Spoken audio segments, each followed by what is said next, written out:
श्री गोवर्धन नाथ की जय हो। श्री गोकुलनाथ जी विरचित श्री हरिराय जी महाप्रभु जी प्रणीत 252 वैष्णवन की वार्ता में अब वार्ता क्रमांक 78 अब श्री गुसाई जी को सेवक एक ब्राह्मण वह श्री गंगा जी के तीर ऊपर रहतो तिनकी वार्ता को भाव कहत है। गंगा जी के तीर એટલે गंगा जी ना किनारे भाव प्रकाश में श्री हरिराय जी वर्णन करे छे। ये राजस भक्त है, लीला में इनको नाम बिछिया है। येहू सुआ के भाव रूप है और बिछिया की एक सखी और है, ताको नाम राम कटोरी है। सोया ब्राह्मण की स्त्री भई। सोये पूर्व में दो ब्राह्मण के घर जन्मे। पूर्व एटले पूर्व भारत जगन्नाथ जी मंदिर तरफ ना नजीक में क्यांक। 100 बरस 10-12 के भये तब दोन के माता पिता ने इनको ब्याह कियो। पाछे ये बड़े भये तब दोन में प्रीति बहुत हती। दोन के माता पिता ने इनको ब्याह कियो, पाछे ये बड़े भये प्रीति बहुत हती। सो एक दिना यह ब्राह्मण अपनी स्त्री को ले जगन्नाथ राय जी गयो। तहाँ इन दो श्री गुसाई जी के दर्शन पाए। ता समय श्री गुसाई जी श्री जगन्नाथ राय जी के मंदिर के निकट श्री भागवत की कथा करत होते। ओहो शू વાત છે।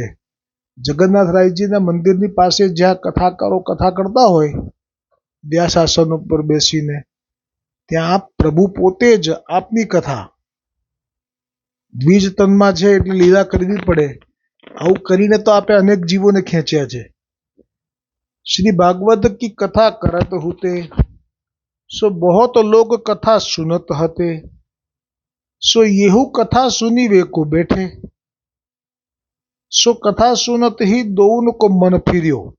विचार जो वैष्णवो आ बे वैष्णवो जे आजे अंगीकार थवाना हशे अने आ निमित्ते थवाना हशे એટલે આપ જગન્નાથજીના મંદિરના આંગણામાં જ્યાં કથાનો જે જગ્યા હોય પંડાલ હોય ત્યાં આપ સમય થયો એટલે બિરાજ્યા અને આપે દિવ્ય ભાગવતજીની કથા સુખદેવજીનો સંવાદ છે પરીક્ષિતજીનો એ શરૂ કર્યો। અને આપ જાણતા હતા કે આવી રીતે આ બધા બેઠા છે એ બધા અમારા નથી, પણ બે જીવ અમારા હમણાં આવશે, ખાલી બે જીવ માટે થઈને। અને જ્યાં બે જીવો આવ્યા અને એમને થયું સુનત ही दोन को मन फिर्यो એટલે કે પ્રથમ વખત ગુસાઈજીના વાણી વચન કાનમાં ગયા એની સાથે જ એમનું મન ફરી ગયું। तब दोन कहो जो ये तो कोई बड़े महापुरुष है, ताते इनकी सरणी जइए तो आछो।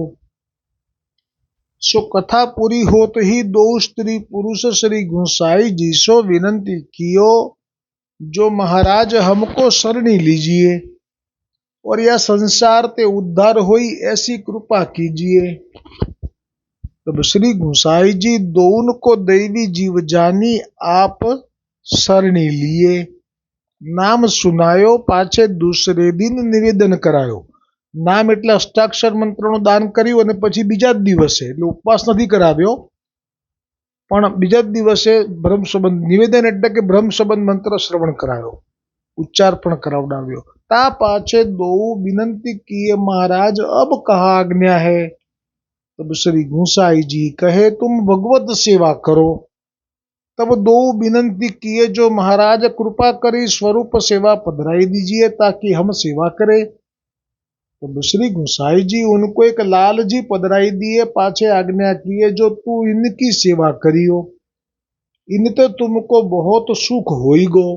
बस आपना वचन निकल्या मुखमांथी એટલે માનો કે આ ફલ અત્યારથી જ બતાવી દીધું। पाछे ये दो कछुक दिन वहां रही के श्री गुसाई जी की टहल किए, मार्ग की रीति सब सीखे। पाछे श्री गुसाई जी सो विदा होई अपने घर आए। पाछे दोउन ने विचार कियो जो गाम में रहनो उचित नहीं, ताते कहूं गंगा जी के तीर एकांत में रहिए तो बोलो। ભ્રમ સંબંધ થયો નથી કે દોષ ગયા નથી, અને દોષ ગયા નથી કે હવે એમને એમનું ગુરુએ આપેલી આજ્ઞાનું વચન પાળવા, ઠાકોરજીની સેવાનો લાભ લેવા, લૌકિક બધું જ છોડી અને એકાંત આપ હવે પચાવવા માટે પણ સમર્થ થઈ ગયા. કારણ કે ગંગા કિનારે આપણે ક્યારેક ગયા હોઈએ, યમુનાજીના કિનારે પણ જઈએ છીએ ગોકુલ, પણ કેટલા દિવસ રહી શકીએ છીએ આપણે? અરે આ સામર્થ્ય કેટલું બધું આવ્યું કે ગંગાજીના કિનારે એકાંતમાં, બધાની સોસાયટીમાં, સમાજમાં રહેતા હતા, એમાંથી નીકળીને એકાંતમાં. હવે શ્રી ગોકુલનાથજી વાર્તા પ્રસંગ એકનું દર્શન કરાવતા કહે છે કે સુવહ બ્રાह्मण वैष्णव स्त्री पुरुष गाम छोरी के गंगा जी के तीर पे आए, तहाँ अपने रहीवे को घर गंगा जी के तीर पर करी एकांत में रहन लागे. सो वहां ते एक गाम थोड़ी सी दूर હતો. सो वहां वे स्त्री भरतार दो जने रहते. એટલે કે ગંગાજીનો કિનારો જે એમણે નક્કી કર્યું રહેવા માટેનો, એ ચારે બાજુ કોઈ નાનું ગામ પણ નથી કે કોઈ ઘર પણ નથી, બિલકુલ વન છે, એકલા જ છે આખા આજુબાજુના વિસ્તારમાં. પણ ત્યાંથી એક ગામ, અમુક किलोमीटर पछी एक गाम हतु. और वह ब्राह्मण एक दिन को सीधो अपने घर में राखतो. ना ब्राह्मण ने भिक्षा नो अधिकार होय, पण एक वखत भिक्षा मळे आखा दिवस में चाले एटली, बस एटली ज स्वीकारतो, मूकी राखवानी वात नहीं. आवी भिक्षा बस एनो सामग्री करी भोग धरी महाप्रसाद लई लीधो, पछी ना कशुं वधवुं जोईए घरमां के बीजे दिवसे એમાંથી હું ફરી સિદ્ધ કરીશ એ ભિક્ષા એ સિદ્ધુનું, એવું પણ એના મનમાં ના આવે. આવી રીતે અપરિગ્રહ કહેવાય ને, કશું ભેગું ન કરવું, એ ભાવથી એ સેવા કરતો. સો તબ સવારે ઉઠી કે, હવે એની દિનચર્યા કઈ છે. सवारे ही उठी के देह कृत्य दंत धावन करी के स्त्री भरतार दो जने स्नान करी के श्री ठाकुर जी की सेवा करते. बाकी स्त्री तो श्री ठाकुर जी की रसोई करती और उनको पुरुष श्री ठाकुर जी को सेवा श्रृंगार करी के और सब टहल करतो. सुबह राजभोग श्री ठाकुर जी को समर्पी के श्री गंगा जी स्नान को जातो. तब वह स्त्री रसोई पोती के बासन माजी धरे. मैं पहला कहेलू कि जेमना घरे सेवा छे एमने तो ठाकुरजीने भोग आवे એટલે સીધા જ રસોડામાં જઈ અને વાસણની ખાસ તો સેવા અને રસોઈ પોતું એટલે જે રસોડું છે એ બધું વળી પાછું સિદ્ધ કરી દેવું અને વાસણ પણ માજી દેવા અને ગોઠવી દેવા. આ જ ક્રમ આપણા પુષ્ટિ માર્ગમાં ઉત્તમ કયો છે. કેમ કે મહાપ્રસાદ લીધા પછી જો અંદર આળસ આવે તો એ અપરાધ થાય કે આપણને સેવાનો ભાવ જતો રહે, આનંદ જતો રહે. ઇતને ભરતાર શ્રી ગંગાજી તે સ્નાન કરી આવે. આટલું થાય ત્યાં સુધીમાં પેલો સ્નાન કરીને આવી જાય અને પછી ભોગ સરાવે. કારણ કે કિનારે હતા એટલે સ્નાન કરવા માટે સામે જ જવાનું છે, પછી તરત પાછા 24 મિનિટનો રાજભોગ આવતો હોય તો એટલી મિનિટમાં આવી જતા હશે પાછા. હો इतने राजभोग सराई वे को समय होई तब भोग सराई के श्री ठाकुर जी को अनुसर करी के गाय को पातर धरे. એટલે ગાય છે પોતે રાખી છે ઘરના આંગણામાં, એને પહેલી પાતળ ધરી દે.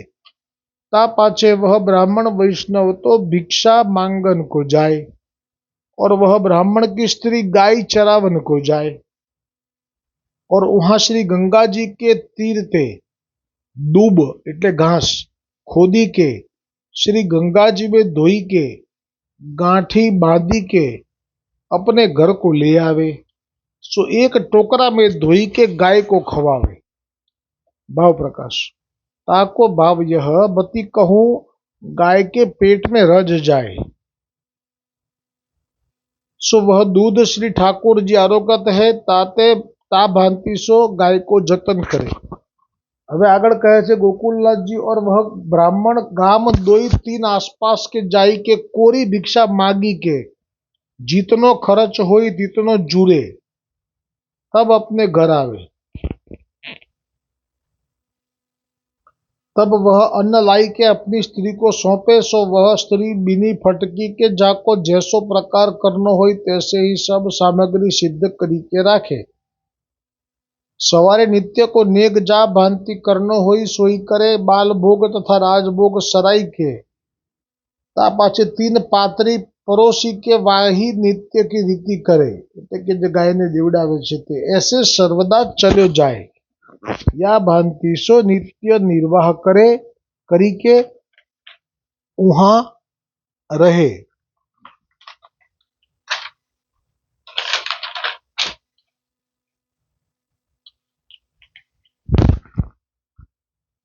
શ્રી ગોકુલનાથજી હવે કૃપા કરી વાર્તા પ્રસંગ 2 નું દર્શન કરાવે છે। બહોરી એક और ब्राह्मण पंडित હતો सो देश विदेश के पंडित सो वाद करी जीते ऐसो पंडित હતો। હવે આ જે પ્રસંગ છે વાર્તા પ્રસંગ 2 એમાં એક દૈવી જીવ છે એ હવે આવી રહ્યો છે આ વૈષ્ણવ તરફ, પણ હજી તો એ દૈવી છે એટલે કે વૈષ્ણવ થયો નથી। તો એ શું કરે છે તો કે જે બ્રાહ્મણ પંડિત છે અને કર્મ શું કરે છે તો કે દેશ વિદેશમાં પંડિતો જોડે વાદ વિવાદ શાસ્ત્રાર્થ કરીને જીતી ગયેલો છે બધાને। सो वह ब्राह्मण पंडित के साथ 150 विद्यार्थी हते। 150 विद्यार्थी साथे हता જ્યારે આવ્યો ત્યારે। सो देश देश के पंडितन को जीती के अपने घर जात हतो। तब मार्ग में एक बड़ो नगर आयो। सो वा समय वा नगर को राजा क्रीडाकरण बाहिर निकस्यो हतो।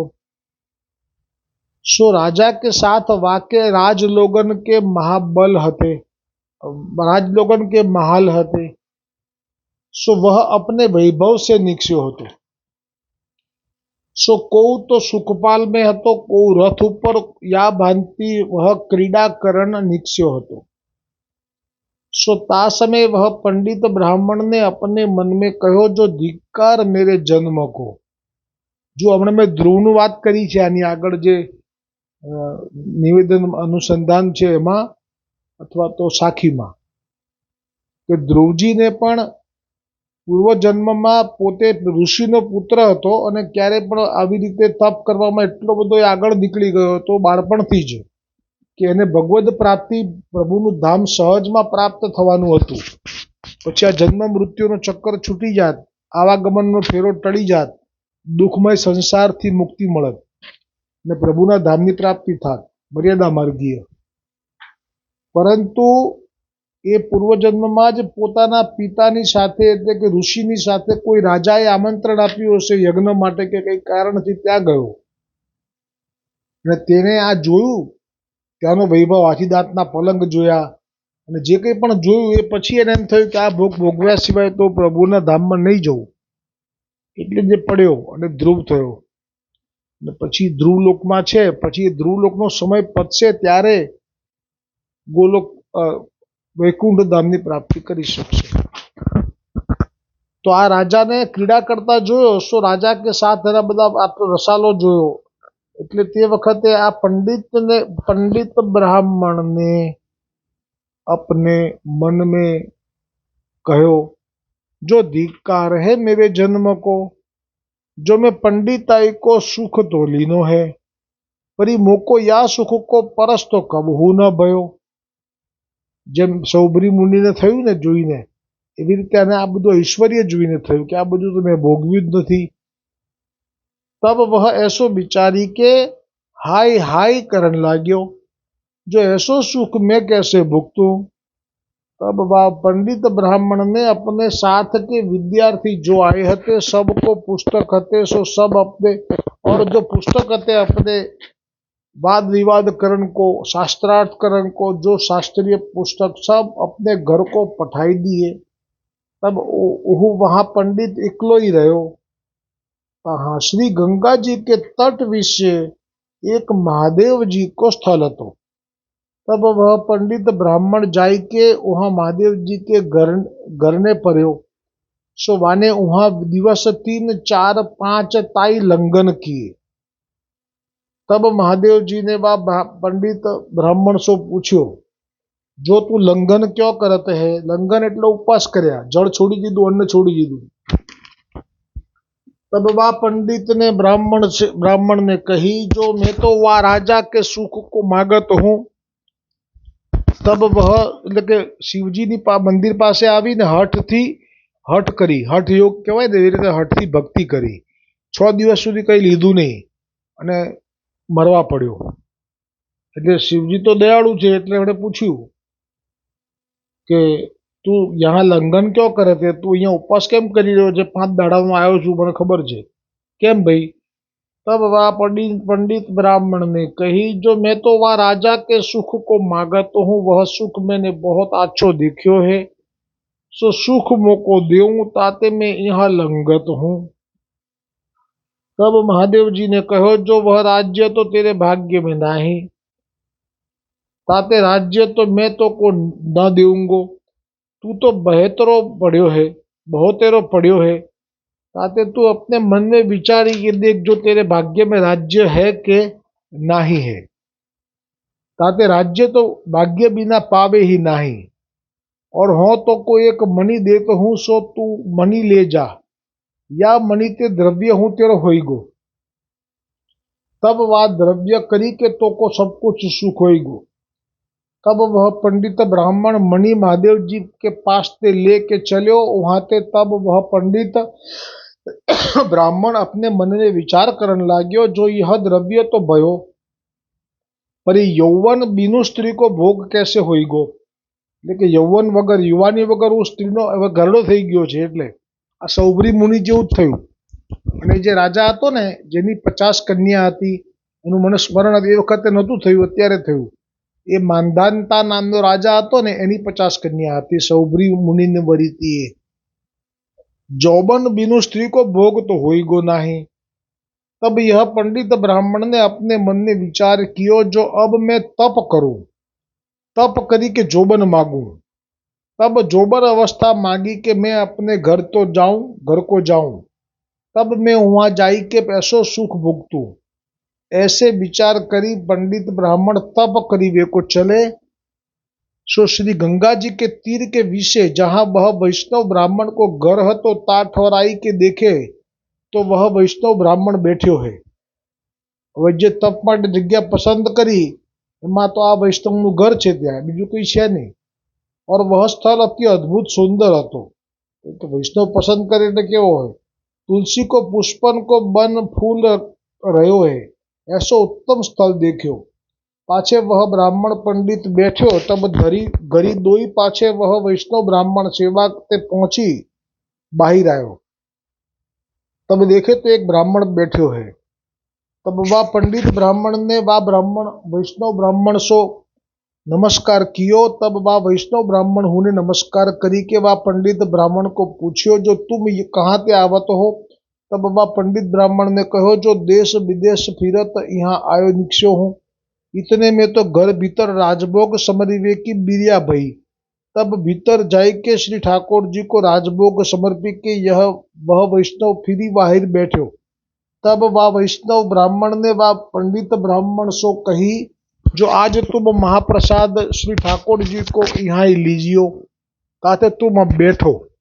सो गंगा जी में स्नान ध्यान संध्या नित्य कर्म करी आओ।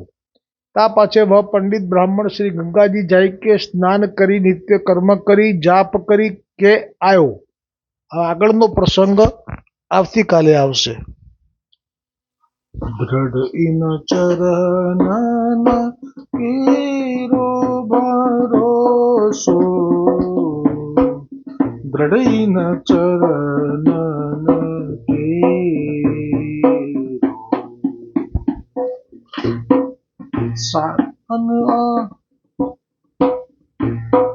श्रीवल्लभ नखा चंद्र छटा बिना सब जग माजू अंधेरो भरोसो दृढ़ न चरण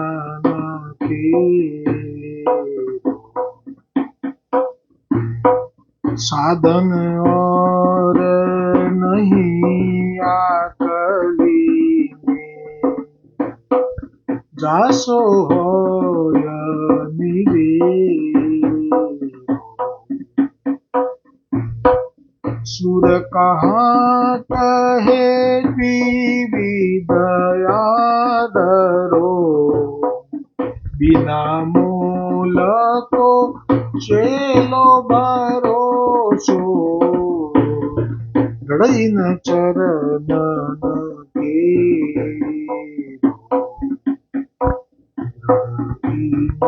चरण केरो भरोसो दृढ़ न चरण